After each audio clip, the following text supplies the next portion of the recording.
Buenos días, mi nombre es Eliseo Miguel Solana Ramírez, su servidor, soy doctor en materia fiscal.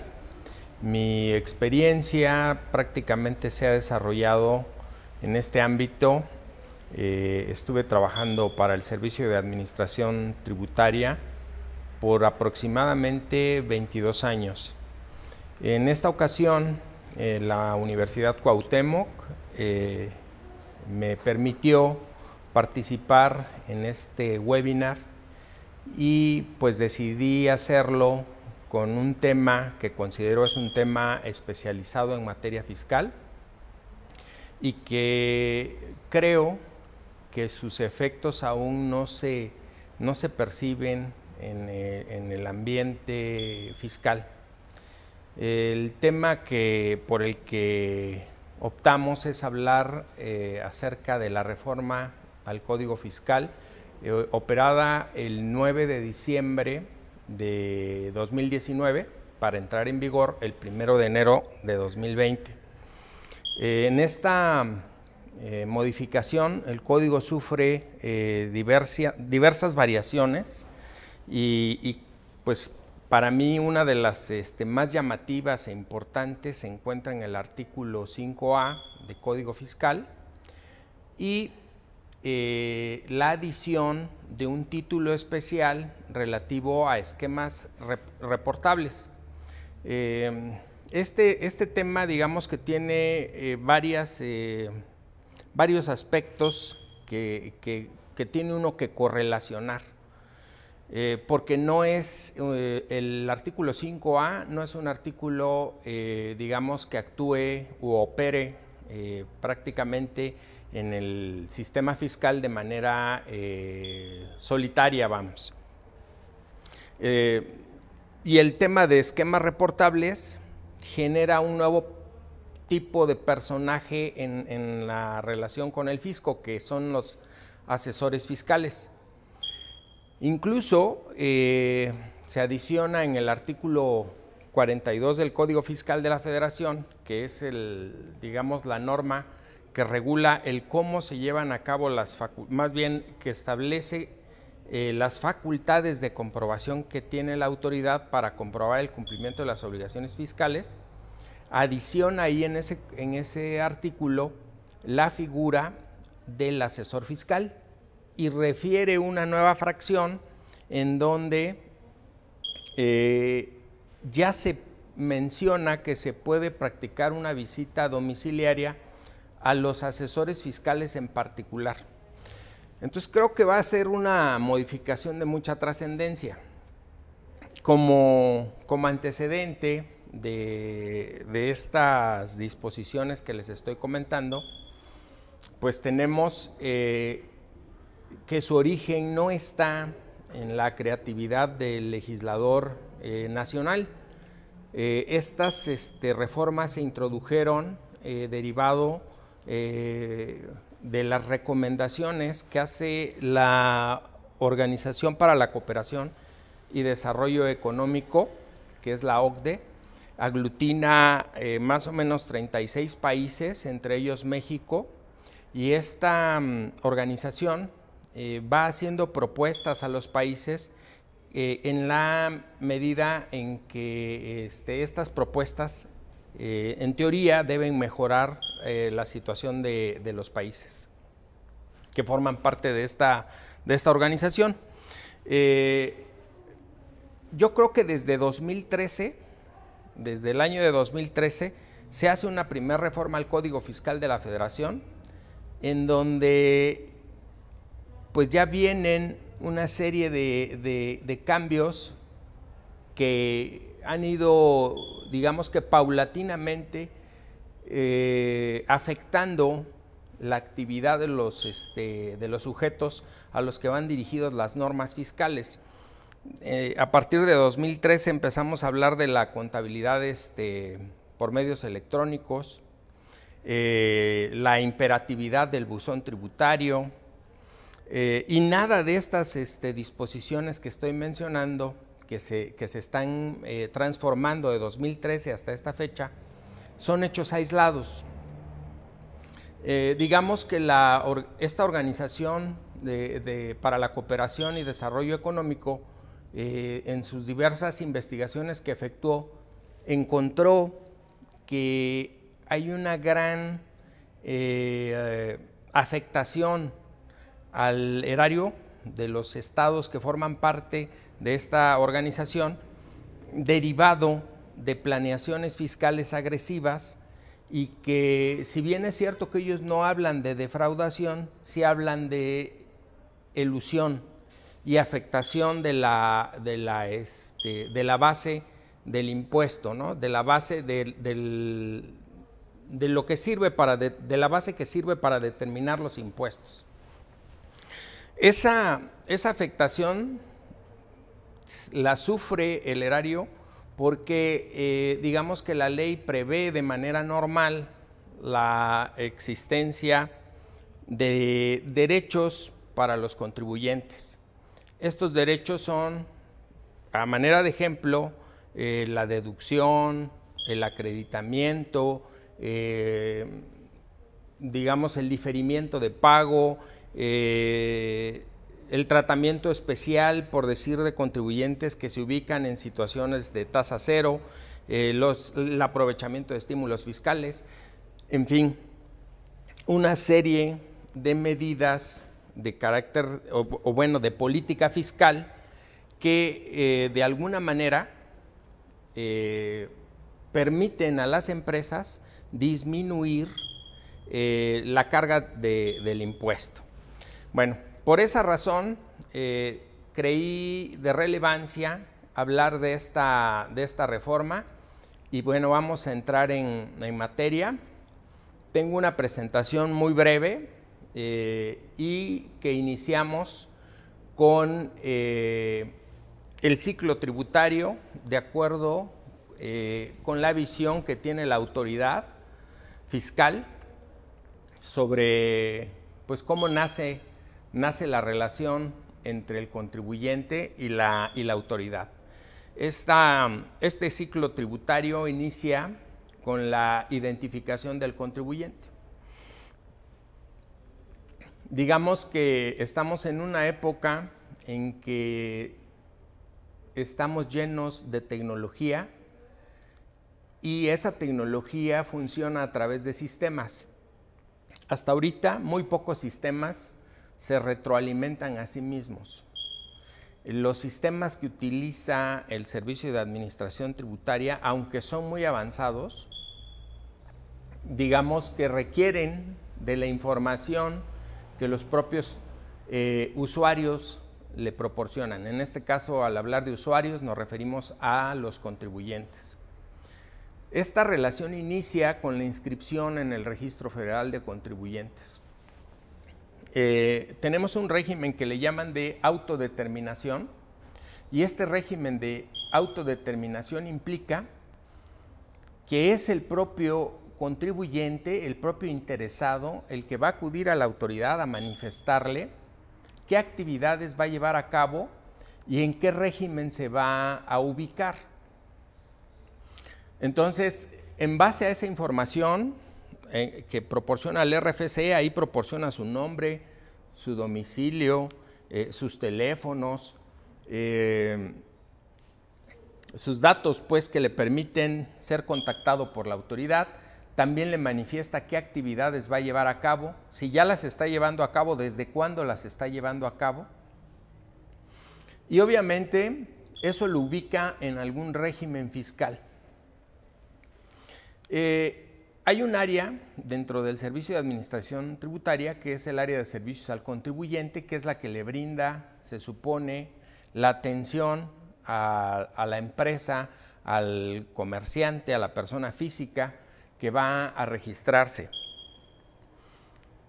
Esta área es la encargada de darle a conocer las obligaciones que tiene para con el SAT, para con el Servicio de Administración Tributaria. En una teoría ideal, derivado de esa inscripción, empiezan a correrle plazos al ciudadano para cumplir con sus obligaciones. Esas obligaciones son la presentación de declaraciones ya sean estas informativas o declaraciones que implican la erogación de alguna cantidad, ya sea por concepto de pago de impuestos o por concepto de entero de contribuciones que haya retenido. Es de esta relación que se deriva también la posible falta de pago o los incumplimientos que dan lugar a la existencia posterior de créditos fiscales que son controlados por otra área que es recaudación. Recaudación es el área que se encarga de cobrar de manera vía procedimiento de ejecución los créditos fiscales que se le determinen o que se determine el propio contribuyente. El área de auditoría fiscal es un área que normalmente ejerce las facultades de comprobación. Es el área que se va a encargar de verificar que el cumplimiento que estamos manifestando ante la autoridad es correcto. Si auditoría detecta que hay un incumplimiento, también va a emitir una liquidación y esa liquidación también va a ser cobrada por recaudación. Esto lo hacen a través de la fiscalización. Tenemos el área de jurídica y esta área se encarga de la defensa del interés fiscal.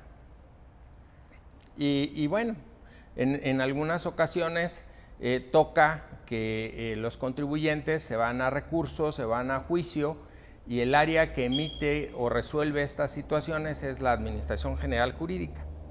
Finalmente tenemos el área de comercio exterior, que bueno, eso tendría que ver con las obligaciones que nacen de los actos que llevan a cabo los importadores, exportadores, etcétera. Como vemos, este ciclo tributario es un ciclo tributario en visión de la autoridad, en visión del ciudadano. Digamos que las obligaciones fiscales nacen, y eso así lo define la ley. Primero, la obligación fiscal solo existe cuando se encuentra establecida en una ley. Para que se genere una obligación necesita llevarse a cabo un hecho que se llama hecho generador y que no es otra cosa que la realización de la hipótesis que da lugar a la causación de un impuesto. Y como les decía yo hace un momento, estamos en un régimen de autoaplicación de las disposiciones fiscales, es decir, llevamos a cabo aquellos actos que producen la causación de un impuesto y a nosotros nos corresponde informarle a la autoridad que llevamos a cabo tales o cuales actividades y esas actividades dieron lugar a la causación de determinado impuesto, ya sea impuesto sobre la renta, impuesto al valor agregado, impuesto especial sobre producción y servicios, etc. Esta obligación que nace ahí, que se tiene que enterar a la autoridad, se hace también a través de una declaración, pero visto así pareciera que es muy simple. Realizo el hecho, voy y se lo platico a la autoridad y derivado de esa relación yo le pago el porcentaje que la ley me pide. Pero esto es más complejo porque hay unas obligaciones que tiene el contribuyente que no son necesariamente estas de presentar declaraciones y que sería el llevar registros de todas sus operaciones. Esos registros son los registros contables y todo esto que les estoy comentando paulatinamente se va haciendo una bola de nieve en donde pues el cumplimiento de las obligaciones fiscales ya no es tan sencillo. Les decía yo que la OCDE detectó en diversos países estrategias en donde muchas empresas, aprovechando los vacíos que tiene la ley, efectúan planeaciones en donde llegan a aplicarse beneficios que pudiéramos decir no les son aplicables. ¿Por qué? Porque en forma artificiosa están generando situaciones para ubicarse en los beneficios que la ley otorga. Y esa situación ha generado una serie de modificaciones en la legislación fiscal. En el Código Fiscal, creo que todos conocemos hoy un artículo que es el 69B de Código, que habla sobre aquellas empresas que venden o emiten comprobantes o facturas de operaciones simuladas. Es decir, venden comprobantes. Y por el otro lado tenemos a las empresas que adquieren estos comprobantes. El comprobante es parte de la documentación contable que debe estar registrada en contabilidad. Y hasta ahorita el comprobante fiscal era un documento idóneo para demostrar que se había llevado a cabo una operación. Y ese comprobante demostraba que alguien obtuvo un ingreso, alguien efectuó un gasto, alguien pagó un impuesto al valor agregado y alguien más tenía que pagar un impuesto sobre la renta. Esa es la función, digamos, de un comprobante fiscal. Hoy día el comprobante fiscal ya no es un documento idóneo para evidenciar estos hechos. Recientemente la Suprema Corte de Justicia de la Nación emitió por ahí una jurisprudencia en donde pues prácticamente exige que todos los actos que llevan a cabo los contribuyentes deben tener fecha cierta. Y para que un acto tenga fecha cierta, necesita estar registrado ante algún registro público, en este caso los registros públicos de comercio, los registros públicos de la propiedad, pasados ante la fe de un notario público. Yo creo que es incorrecta la opinión de la Suprema Corte, porque el Código Fiscal de la Federación, dentro de la obligación de llevar contabilidad, que está prevista en algunos artículos del Código, no disponen que así sea como se tiene que llevar la contabilidad o que deba cubrir esos requisitos. Sin embargo, les decía yo que todo esto están haciendo a partir de conductas que la autoridad está observando y que no puede detener. Entonces la única forma que tiene para detenerlas es modificar la ley. Y entonces en este caso modifica las disposiciones relativas a, por ejemplo, este tema que les decía yo de comprobantes fiscales, y entonces a través de presunciones ya puede desconocer todos aquellos efectos fiscales que hayan producido los comprobantes que hayan emitido las empresas que se supone o están en el supuesto de ser empresas que venden comprobantes fiscales. Más aún, si hay un procedimiento de fiscalización, en el procedimiento de fiscalización la autoridad fiscal, aun cuando le estemos exhibiendo registros contables, estados de cuenta bancarios,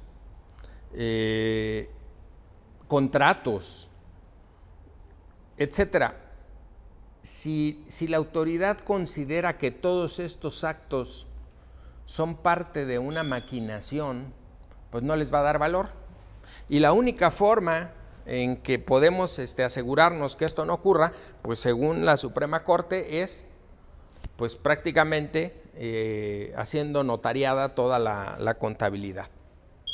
Pues bien, todo esto digamos que ha alcanzado ahora otra dimensión, porque con la reforma al artículo 5A, que también tiene que ver con el tema de la materialidad de las operaciones, porque así es como inicia el concepto de razón de negocios, pues ahora tenemos la problemática de que también va a corresponder a la autoridad fiscal establecer en qué casos no existe razón de negocios.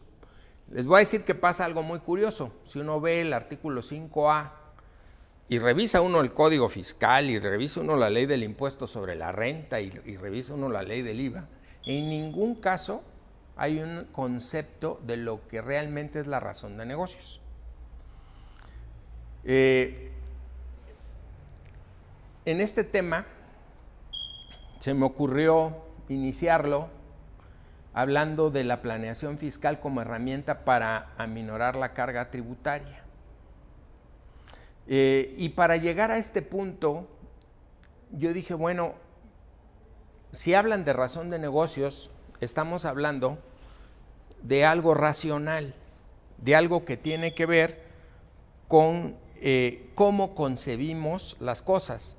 Porque razón es inteligencia, es pensamiento y también es causa. La razón también puede ser entendida como causa. Y entonces mi pregunta fue, ¿para qué se hace una empresa? ¿Para qué una persona se dedica a determinada actividad? Y bueno, puede haber muchas respuestas. A mí las que se me ocurrieron es que una empresa se hace para llevar a cabo determinada actividad. No hay una actividad en particular. Normalmente se llevan a cabo actividades que son necesarias para satisfacer necesidades en una sociedad, en una comunidad. Y digamos que hay distintas clases de empresas. Empresas con fines preponderantemente económicos, que son empresas con fines de lucro 100%, empresas sin fines de lucro, empresas cuyo objeto es el lucro y la ayuda social, empresas netamente sociales, empresas ecológicas, empresas digamos de beneficencia, ¿no? Las empresas que se crean para obtener un lucro, para producir una riqueza, son, digamos, las que a mí me llaman la atención. ¿Por qué razón? Porque la empresa que se crea para producir riqueza o generar una ganancia para quienes integran esa empresa, yo creo que sí se pueden cuestionar válidamente. Si yo hice una empresa para generar riqueza, ¿por qué razón esa riqueza se va a compartir con el fisco?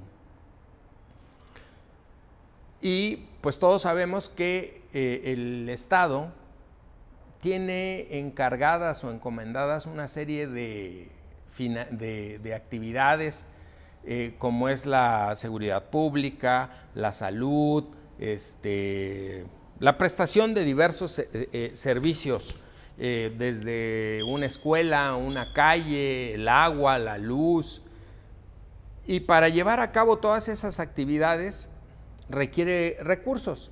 Omití señalar que de los recursos que obtiene el fisco se mantiene el Congreso, se mantiene el Poder Judicial de la Federación, se mantiene el Ejecutivo Federal. Es el sostenimiento de todas las organizaciones del Estado, el que vive de las contribuciones de las empresas y de los contribuyentes en general. Entonces, hay un poco para mí de choque entre las finalidades de una empresa con fines de lucro, o sea, que su razón de ser de ese negocio, si bien es cierto, es satisfacer necesidades, satisface las necesidades, pero también su fin primordial es generar una ganancia, una utilidad. Y no es una sola empresa, son muchas empresas.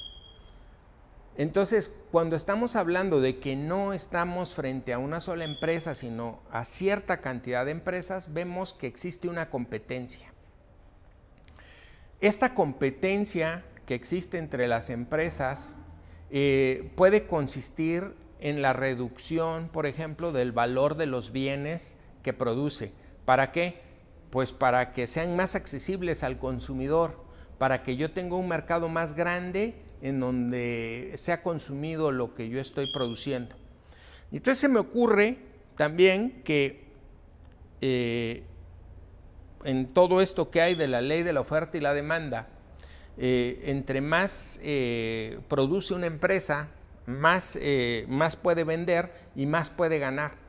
Sin embargo, cuando hay competencia, las diferencias, las pequeñas diferencias que hay entre estas empresas son las que determinan quién va a prevalecer en el mercado.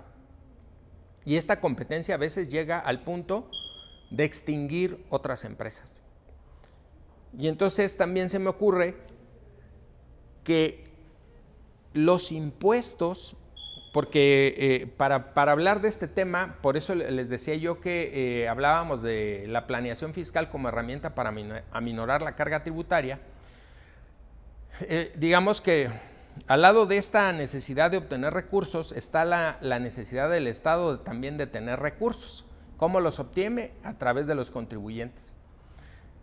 Y entonces la empresa trata de cumplir sus obligaciones apegada a las normas que establecen los tributos, pero aprovechando todos los beneficios que pueda aprovechar.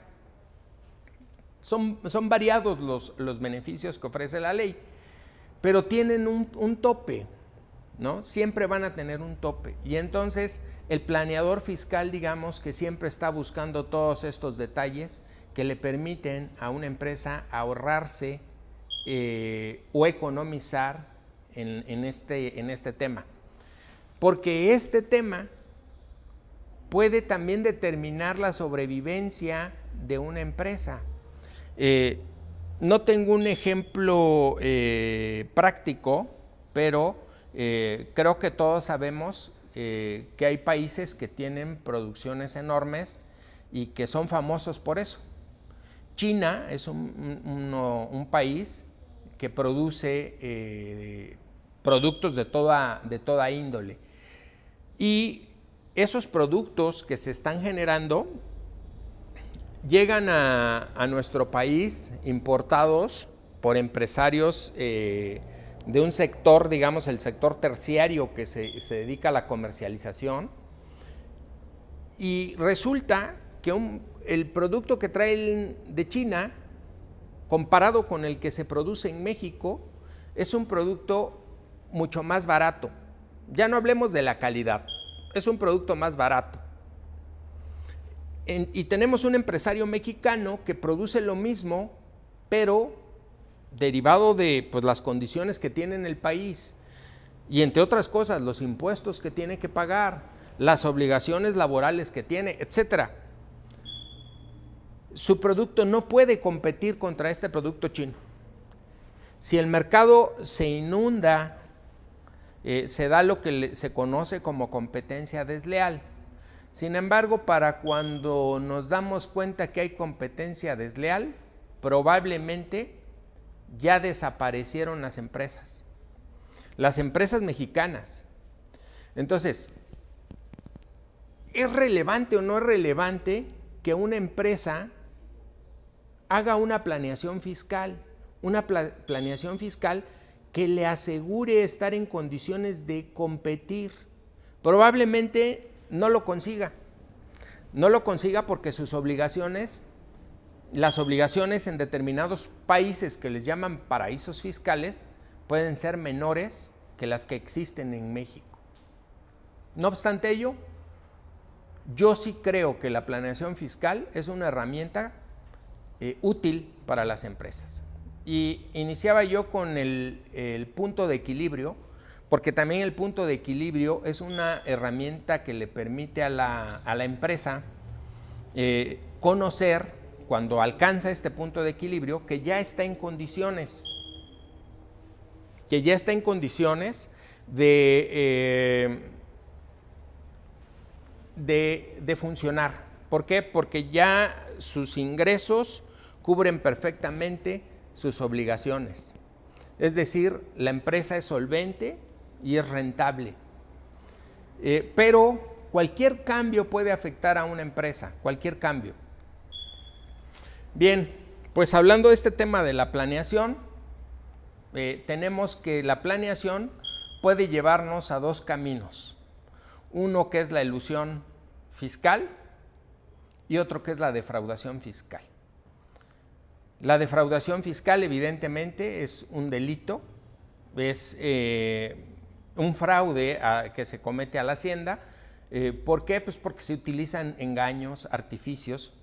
Quiero referir, por ejemplo, este tema de la venta de comprobantes fiscales. Evidentemente es una conducta fraudulenta, sin embargo, se vende como planeación fiscal y la planeación fiscal nunca podría ser enfocada sobre actividades ilícitas. La elusión fiscal, en cambio, es aquella que se realiza, digamos, aprovechando todos los vacíos que tiene la ley, que puede beneficiar al contribuyente y ubicarlo en una mejor posición ante el cumplimiento de sus obligaciones.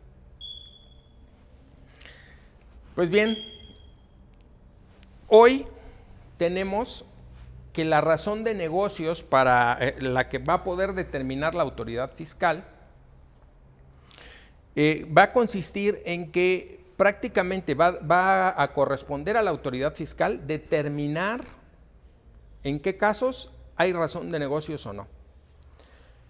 Y les decía yo que la razón de negocios pues tiene que ver prácticamente con los motivos que dan lugar al negocio y que, como lo ha entendido la autoridad, es si en la realización de un acto jurídico hay una congruencia con lo que pretende alcanzar el contribuyente.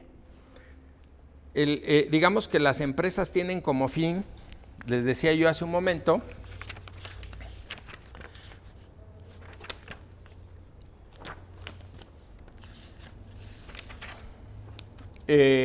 generar ingresos, reducir costos, aumentar el valor de los bienes que sean de su propiedad, mejorar su posición en el mercado, entre otros casos.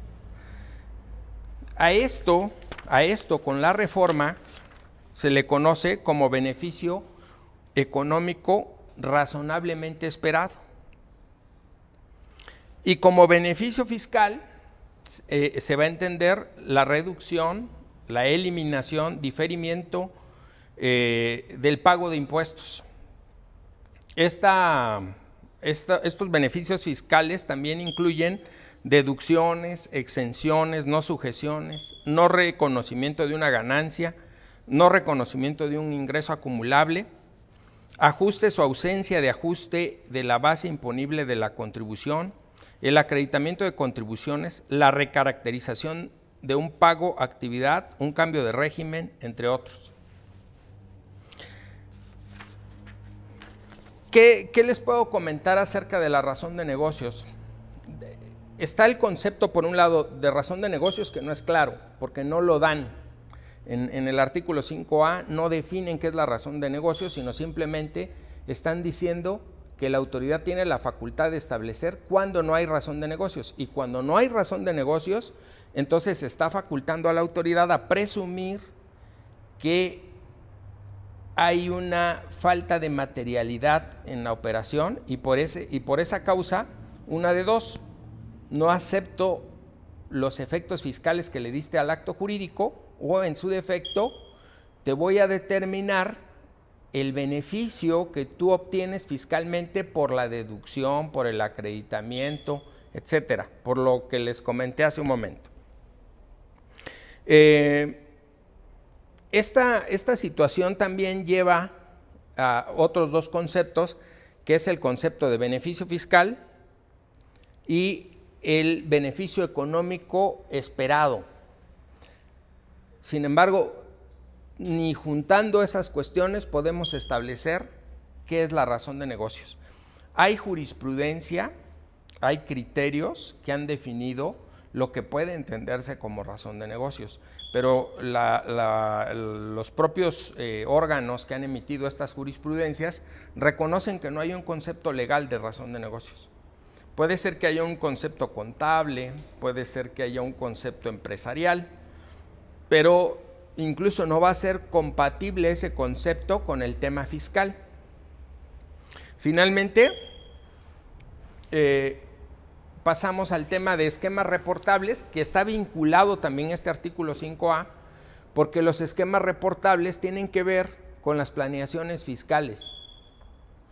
Y en este caso, les decía yo que se generó un personaje específico, que es el asesor fiscal. Este asesor fiscal ahora puede ser sujeto de las facultades de comprobación, tiene obligación de reportar al SAT las planeaciones que haya realizado, proporcionando los datos de sus clientes a quienes les haya efectuado las planeaciones, y la ley identifica planeaciones generales y planeaciones personalizadas. Y creo que está muy exagerado la redacción de estas disposiciones, de este capítulo, porque incluso consideran como esquema reportable cualquier esquema que ya se haya pensado o planeado, aun cuando no se esté utilizando. Entonces, ya desde que lo pensamos y lo planeamos, ya tenemos que informárselo a la autoridad. Creo que esto nos deja bastantes cabos sueltos, y que pues que estudiando las dos figuras, esquemas reportables y razón de negocios, nos vamos a dar cuenta de varios detalles. Una, por ejemplo, es que la ley, cuando habla del asesor fiscal, refiere que el asesor fiscal debe ser una persona que de eso vive, que esa es su actividad ordinaria, que no hace otra cosa más que dedicarse a la asesoría fiscal. Es decir, si accidental o eventualmente yo hago una planeación fiscal, no soy sujeto de los esquemas reportables. ¿Por qué? Porque no hago de mi forma de vida la planeación fiscal. Ese para mí es un cabo suelto que requiere la planeación fiscal. Para ubicarse en los esquemas reportables requiere de un sujeto que se denomina asesor fiscal, y la ley define quién es el asesor fiscal, es decir, no es cualquier persona. Otro aspecto es que se hace mucho hincapié en que la información que se obtiene de la información de los reportes o de la información que se deriva de un acto de fiscalización donde se emplearon mecanismos que llevaron a la reducción de las contribuciones, no va a ser utilizada como antecedente para los asuntos penales. Creo que esto tiene que ver primero con un tema de que sería tanto como prejuzgar que el hecho de que haya una planeación ya somos delincuentes. Por esa razón no lo hacen. Pero también tiene que ver con el tema de que tiene que haber realmente un beneficio, tiene que comprobarse que hubo un beneficio fiscal. Mientras ese beneficio fiscal no se alcance, no podemos hacer ni determinarle nada al contribuyente. Y por el otro lado, en cuanto a los reportes que informan sobre esquemas que apenas van a implementarse, tampoco revelan ya la existencia de un beneficio. Es decir, todo esto va a quedar sujeto a que la autoridad lleve a cabo un acto de fiscalización. Y bueno, considero que hay mucho que decir de este tema. Sin embargo, bueno, pues no podemos alargarnos aquí en este foro, en este webinar, y pues vamos a pasar a una sección de preguntas para ver si podemos contestarlas.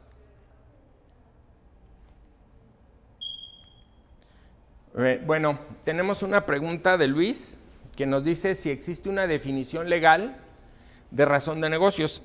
Les comentaba yo que como tal no está en el Código Fiscal de la Federación, no está en el artículo 5A, no está en el título que habla de los reportes de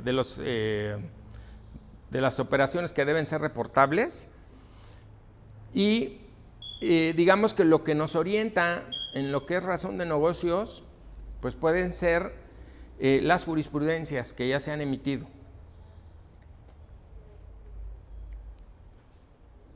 Carmen nos pregunta: ¿la información que se reporta se puede emplear como antecedente en los asuntos penales?